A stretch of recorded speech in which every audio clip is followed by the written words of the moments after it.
Alrighty, welcome back. It's been a few months. I'm back doing some more work to the truck.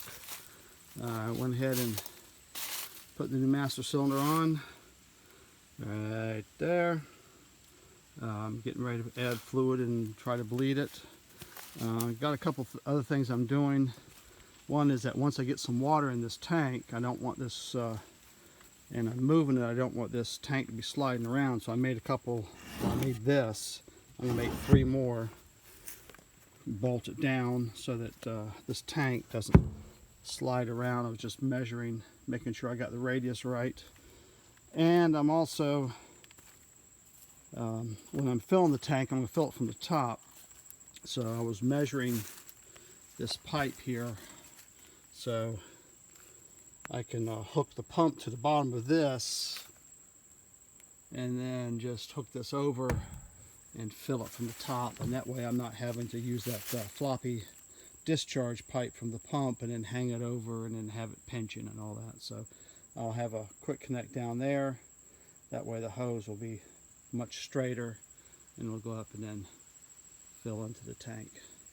So that's kind of what I'm doing right now. I'm going to add some fluid and see if we can get these brakes bled. Alright, well, we got a brake failure. I don't know if you can see it. Let's see, look at the flashlight down here.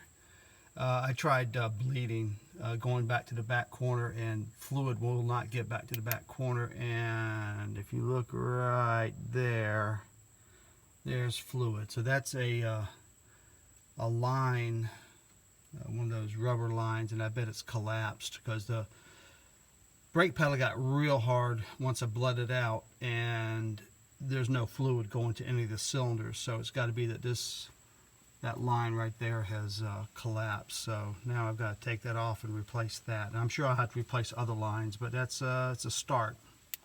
Alrighty, well, I got the line off. This is from the master cylinder to the junction block, which goes right here. It had no fluid at all in it. It was dry. So this, you can see how wet this is. That's where it's probably collapsed inside here and also broken. Fluid's coming out, so that is the first line, I'm sure, of many that will need to be replaced. Another day, or actually another evening. I just got here a little while ago. I'm going to be actually camping here tonight. Got the fire going, going to get the truck uncovered and do some more work. There's the fire going. Get the truck uncovered, and I'm going to put the bumper on. I got brake line issues I'm going to work on, so in the morning we'll get started. Alrighty, as you can see, it's morning time, and it's also fall again, so this has been a long-term project. It's time for coffee. Just got up not too long ago, took a walk around, heating up my water for my coffee, my French press there. And we'll be getting started on this machine here in a minute, putting on the brake line to see if we can get some brakes to pump up. Now I did change how I'm going to keep this tank from moving around. I made these 6 of these, and these are going to be strategically placed around it rather than the other way I was thinking about doing, keep it from sliding. A little bit easier with those, so they'll be strategically placed around, bolted down, screwed down, so that the tank doesn't shift as the truck is moving.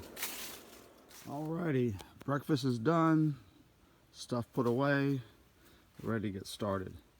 Now this is the original brake line right here, with this rubber part here to allow for flex between the engine and the frame. Now this is no longer available, so what I'm doing is I'm making a new one. I bought this nickel copper brake line and bending it to the right shape up until this point here.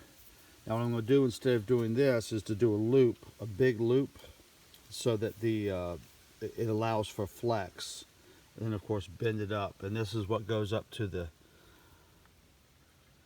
to the brake master cylinder. So I'm gonna start fitting this and see how it goes.